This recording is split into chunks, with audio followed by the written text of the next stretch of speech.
Sound effect sound effect.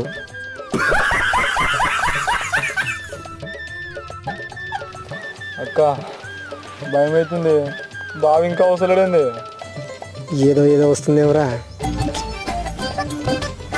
పులి గాండ్రింపు sound effect. వచ్చింది వచ్చింది. అరే నువ్వేం భయపడకరా, పుల్లేదేం లేదు. మీ బావ మనల్ని భయపడి నీకు గట్లా అన్నాడు కావచ్చు. అవునక్క అంతే కావచ్చు. అక్క అది పులి సౌండ్ లెక్కనే ఉంది. అక్క అది పులి అవుతుంది.